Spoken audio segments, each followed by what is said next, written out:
Okay, so good evening, everyone. Thanks for listening. Welcome to the 39th episode of the Coup d'etat of Boxing.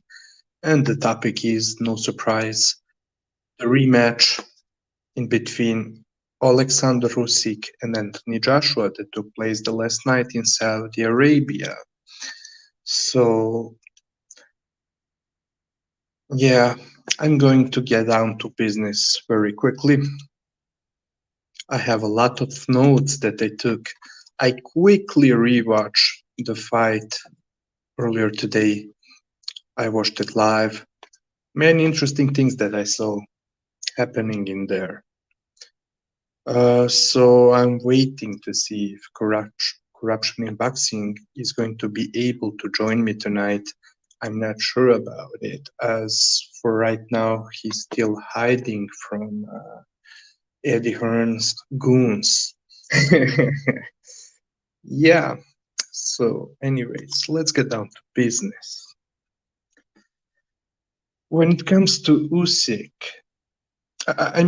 let me first of all let me say that it was a very enjoyable fight. Uh, there were many moments of action and of suspense, rather suspense. Yeah, but I would say that this fight wasn't very different than their first fight in between AJ and Usyk.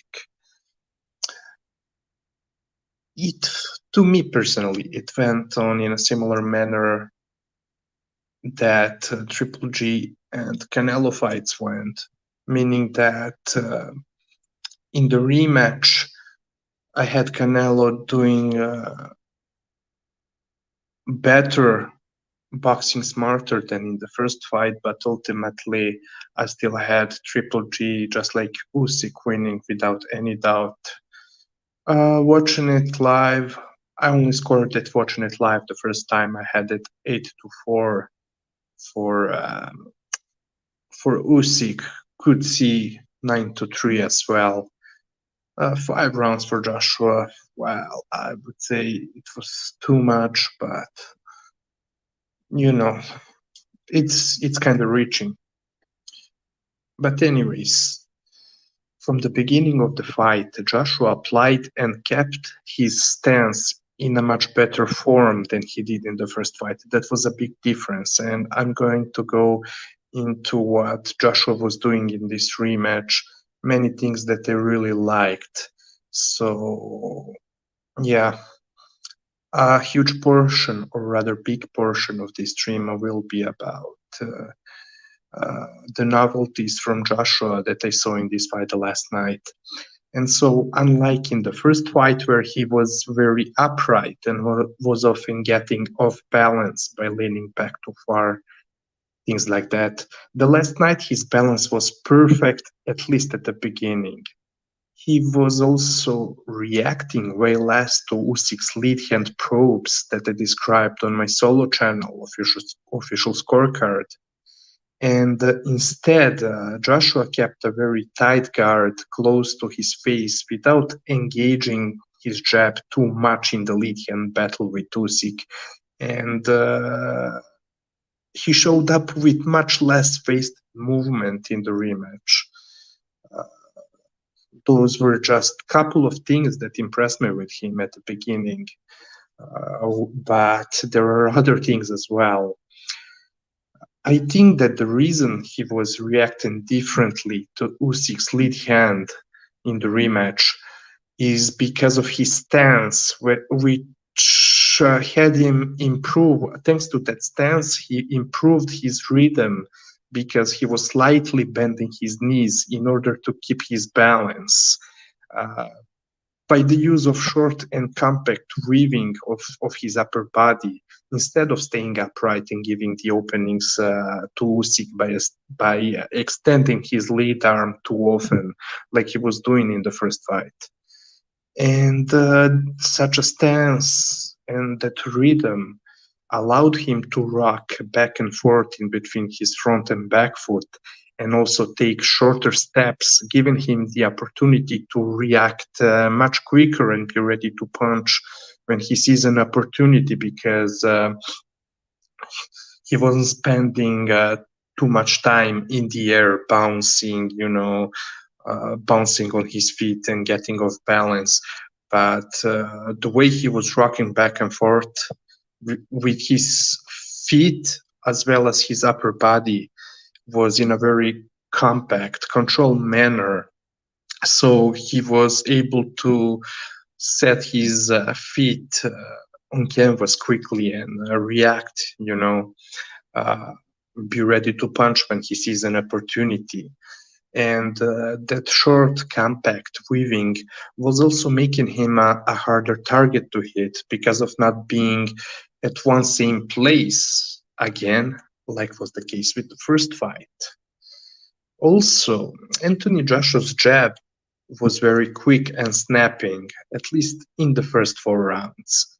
The reason why he was landing very good jabs over Usyk's lead hand at the beginning was because he was taking Usyk's probes for what they were, the probes and setup punches, instead of serious threat in the form of hard, stiff jab. So he was timing them and punching over them without any fear. Um, and that was also something that he started doing even in their first fight.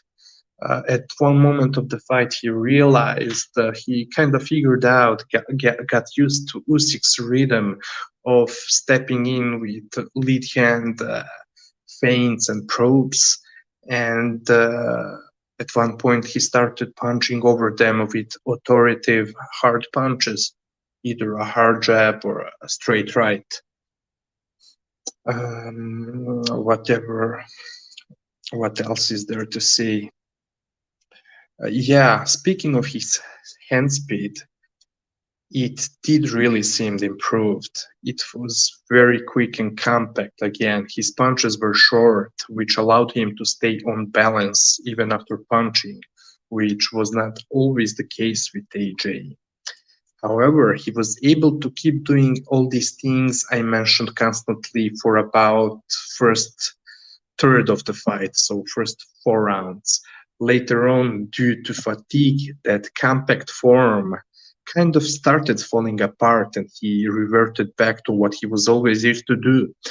And it is another proof that it is very hard to completely change your habits in a rather short amount of time. Now, yeah, you can say AJ had a whole year to train with Robert Garcia.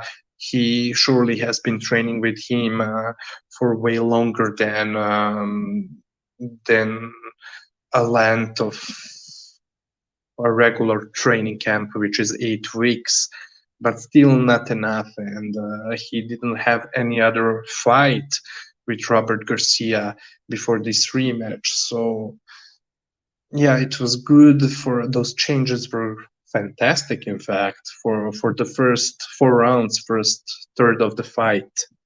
But on the other hand, he was at least able to keep up with more or less constant volume punching to the body. And yes, even to the head to some extent, but much more to the body, volume punching to the body. And that body punching in volume was very effective for Joshua. Now, people talk about Usyk or Lomachenko not liking it to the body.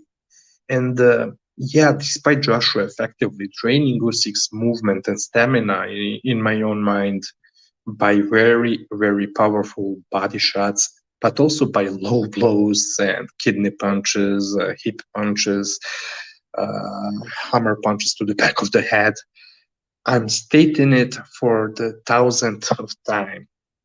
It's not that Alexander Usyk doesn't like it to the body.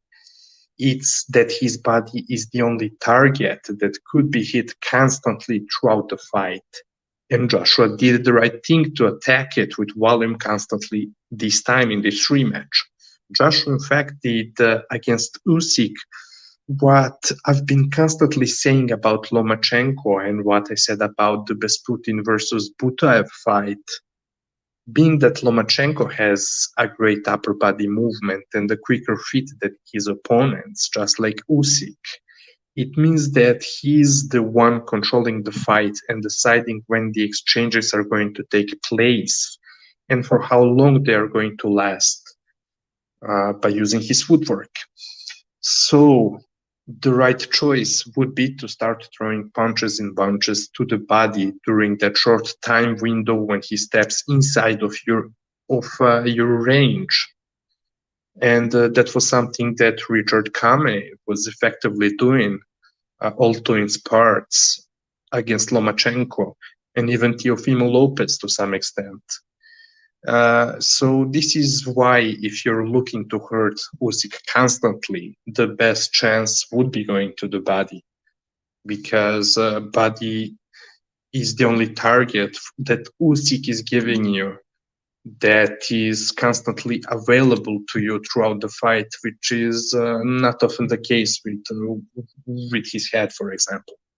But even you know even there you can find ways to land on his head, and I would say Joshua did a very good job in both these two fights, landing his straight right to and looping rights to Usyk's head. Also, what's particular for body punches is that they're harder than punches to the head because you always get a better leverage throwing body punches. As you throw them, they're you're throwing them closer to the ground and closer to your center of gravity and to your core. So it means that you're getting a better leverage when you're throwing body punches than punches to the head. Uh, Anyways, another thing that Joshua body punches had a lot of success with was punching Usyk on his way out as he was looking to reset and end the exchanges by pulling out, stepping out of range without expecting anything coming back at him.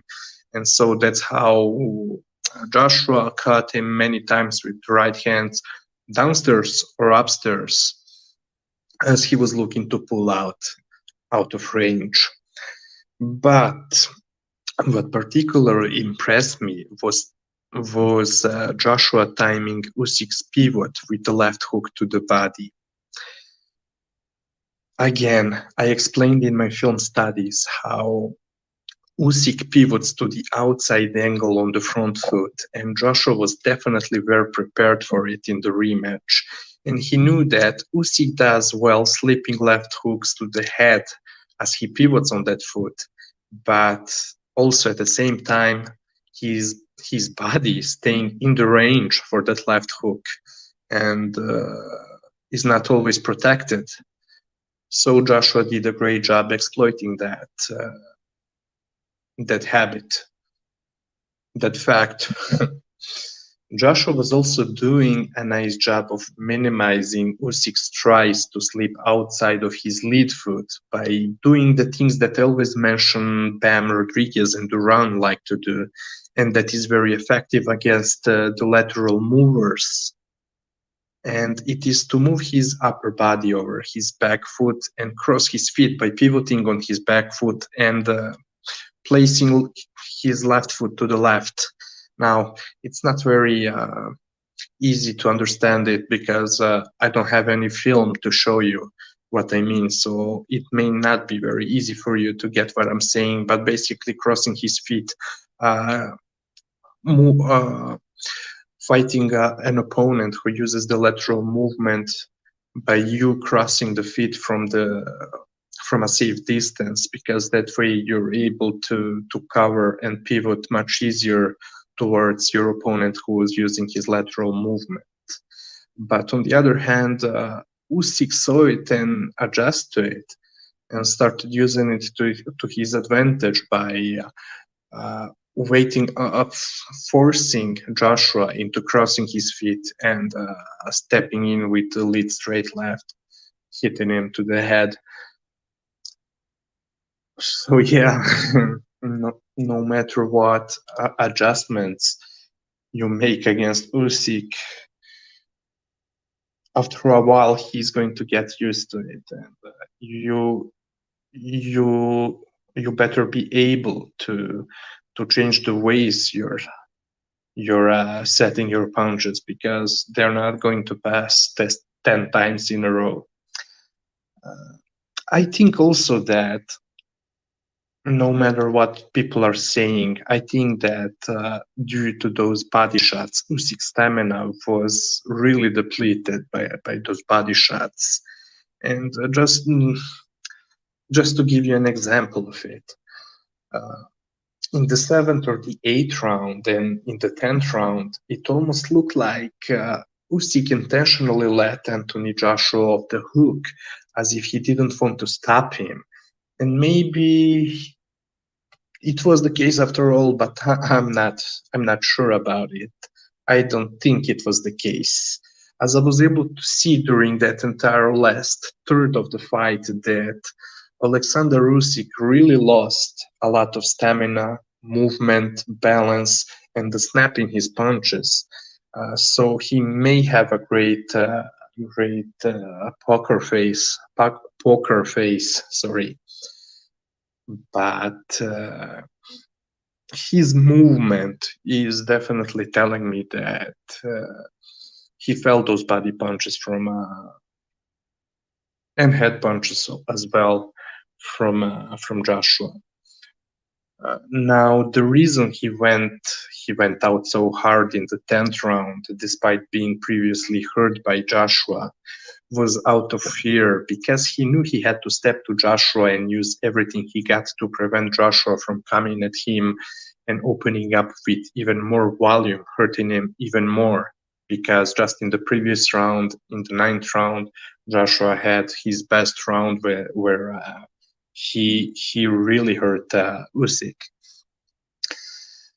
So the thing is, without trying to compare myself to any of the pro fighters, especially at this level, I know very well that feeling of being pressured by a much bigger sparring partner whose punches were killing me to the body and upstairs, where many times I had to let my hands go out of fear, trying to keep a very high volume of punches just to keep them off of me and make them afraid of pressuring me by being a threat with volume.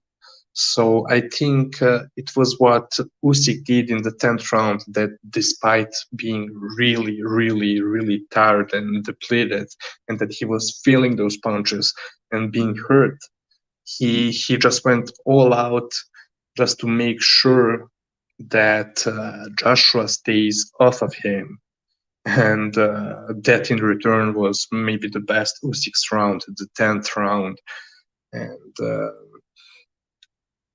yeah, but on the other hand, I think that Usyk's body shots, his own body shots, were very underrated, and they were as constant as Joshua's body punches. Although Usyk doesn't have the same power in his punches, he was constantly throwing to Joshua's body.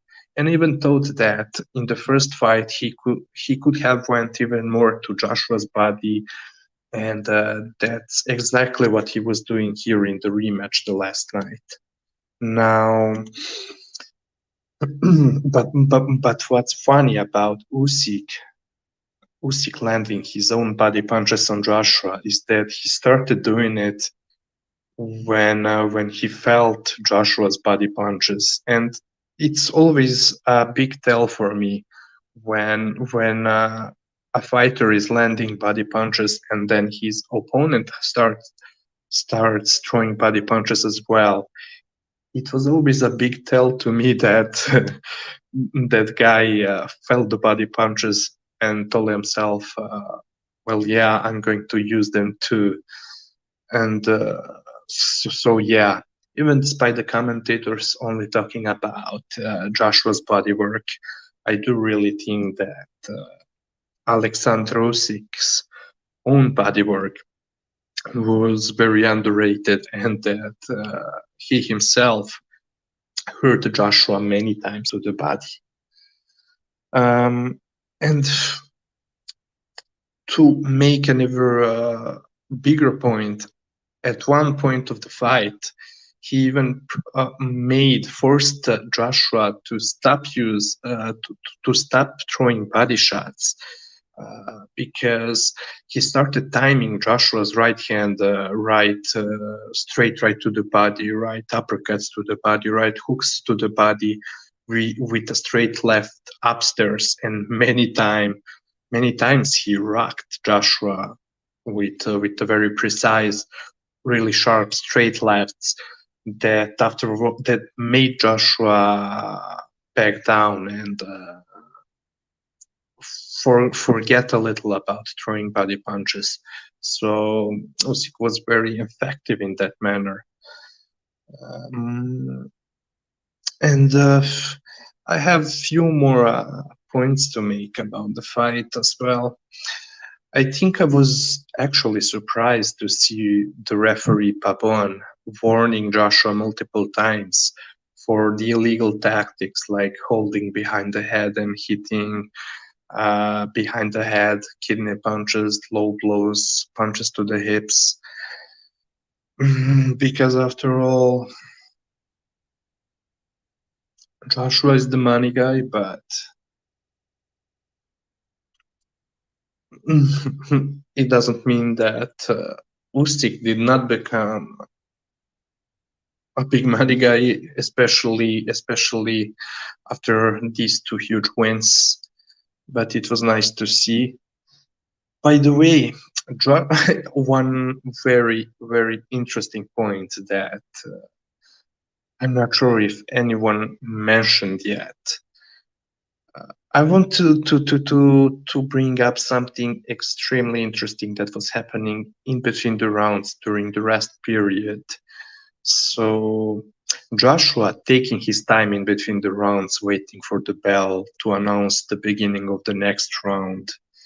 Uh, so he was always like we all so he was kinda posturing with confidence on his chair, waiting for that final bell, announcing the beginning of the next round to finally get off his chair and get up.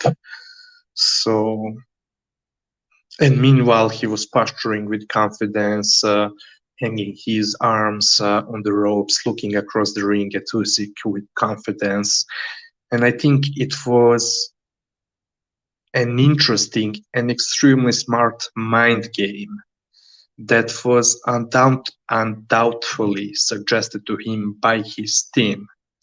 It wasn't being done so much to target Usyk, who cannot be played like that, but rather aimed towards judges and public. What it aimed to accomplish is to start posturing like that from the first minute break that he got while he was still completely fresh. So it would allow him to take 1 full minute breaks in the later rounds, much later, when he gets extremely tired, as his team knew that he would need every single second of the rest on that chair later on in deeper in the rounds as the fight progresses. And it was really the case. So to me, when I score the fight, it's nothing that it should never be something that you could base your scores on. But it was very smart, however, to give that. I don't know how to word it, but to posture that way. So it was really smart.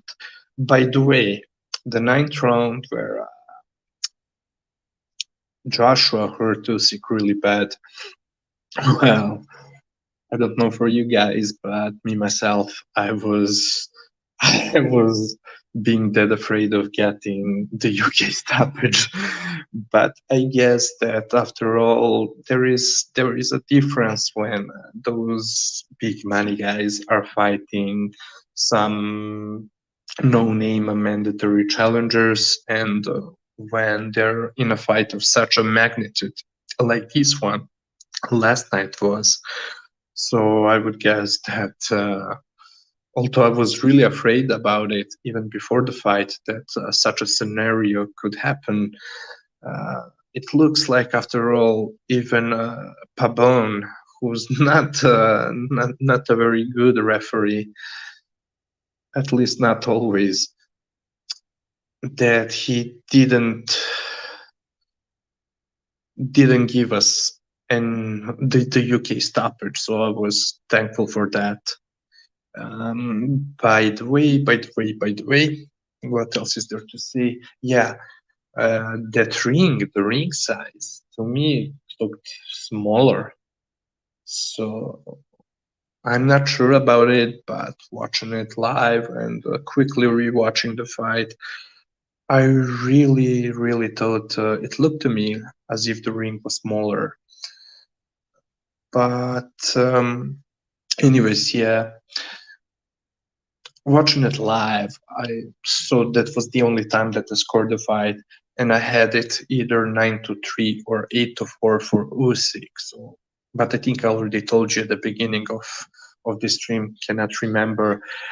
I think that even 5 rounds to Joshua is very, very, how do you say, too much. But that's why I compare these two fights in between Usyk and AJ with those in between Triple G and Canelo, meaning that in many ways Canelo and AJ looked much better in the rematch fights, but ultimately I scored even the rematches. I scored them in a very similar way to the first fights. I don't know, how do you see it? You can tell me your scores, how you scored this fight, or anything else that you want me to read and comment on. Just comment in the live chat. And by the way, good evening to Triple JJJ. He says, "Big up official, just got to work, or I'd stay longer. Hail Mary Russia." Oh yeah. Big up to you, Triple JJJ. Yeah, have a nice day at work. Thank you for stopping by, anyways. And Nordic Warrior as well. He says, "What's up, guys? God bless. God bless to you as well, Nordic." And I saw that you already uploaded 2 or 3 videos about this fight, post-fight videos. I didn't have time to check them yet, but I'll try to do it tomorrow.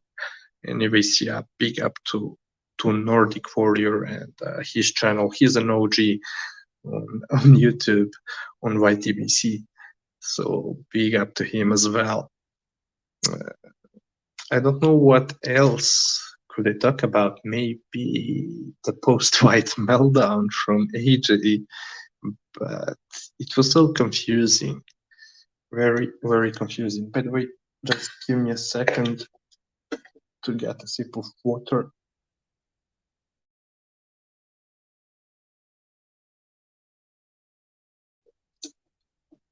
Okay, I'm back. Yeah, man, from the looks of it, right before AJ grabbed the microphone, um, he was kind of, at first look, it looked like he was arguing with Usyk, but I think that he was only,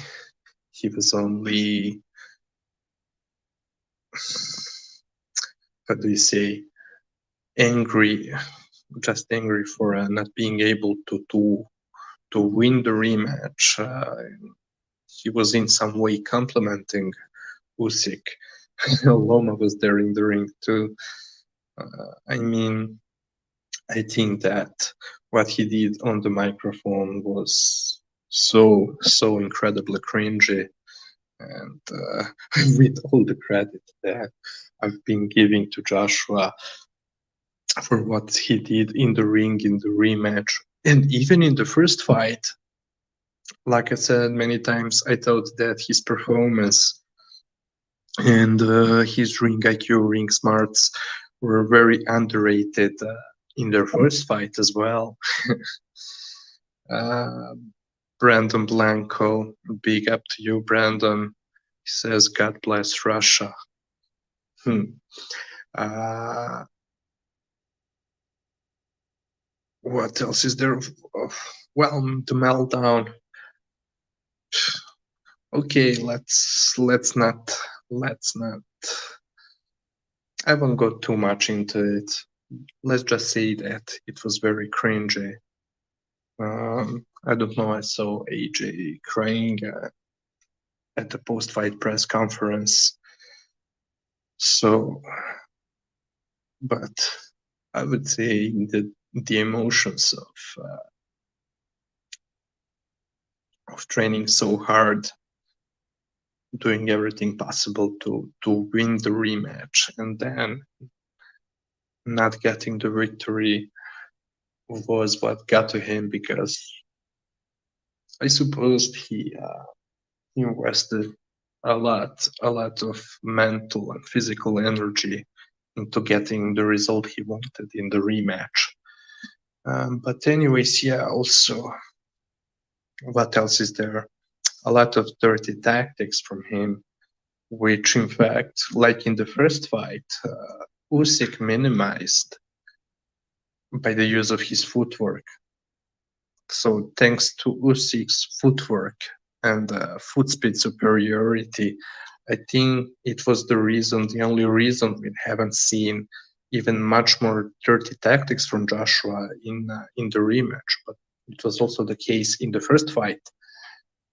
But without saying that he didn't try a lot of dirty tactics multiple times.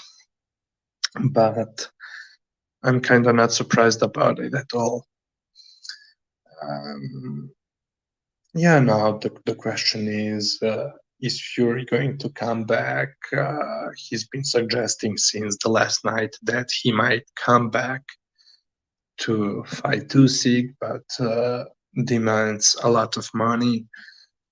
Anyways, yeah, I'm extremely tired of Fury's tactics. I think that he should be pressured by the boxing fans into fighting Usyk or getting the fuck off. That's my personal opinion. Usyk is. I mean, I don't want to talk about that fight in between him and Fury without thinking about it a bit. But one thing is sure, Usyk, thanks to Joshua, thanks to those two fights he had with Usyk, he already got a lot of intel on Usyk, so it would be very interesting to see how he would approach the fight. But also, at the same time, people have to be aware that praising Fury for his performances against Wilder in their trilogy, they forget that he was able to show his superior boxing skills against Wilder, who's skill-wise extremely flawed and without disrespect, but terrible fighter. I mean skill-wise. So it's easy to look superior skill-wise against such an opponent, but a fight against Usyk who would give us a clear answer to where Tyson Fury's skills are really at this point of his career, or any point of his career, because he never fought a fighter that's on Usyk's level, especially in a pound for pound sense.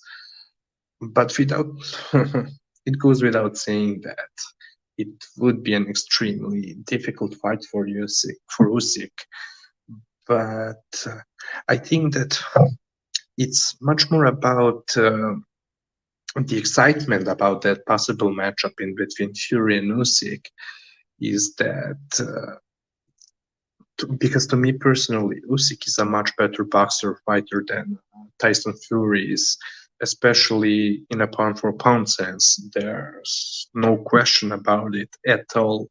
But the thing is that Fury may may make it seem closer, and there is no doubt that he would be the one favored as the A side against Usyk. So yeah, the establishment, boxing establishment, would definitely want Tyson Fury to win. Um, so it doesn't mean that he has to be better to really beat Alexander Usyk in the ring. He just can make it as close as possible while being allowed to use many of his dirty tactics and cheat, and that would be allowed by the referee. There's no doubt in my mind. So that would be another thing that Usyk would need to pay attention to. I mean, it's not like that he didn't have it with AJ, who was also doing it, but with Fury, who's even bigger and a much more smoother boxer than Anthony Joshua is. Um, it will be much more difficult to to show himself, to present himself as a clear winner to the judges in that fight. So let me see something. Okay, so it looks like corruption is still hiding from Eddie Hearn's goons. It means he won't be coming on this stream. And I told you about everything I had to tell you about this fight. So again, Triple JJJ, Nordic Warrior, and Brandon Blanco, as well as anyone else listening to the stream. Thank you for listening, and hoping to see you very soon. Peace out, and have a great week, guys. Peace.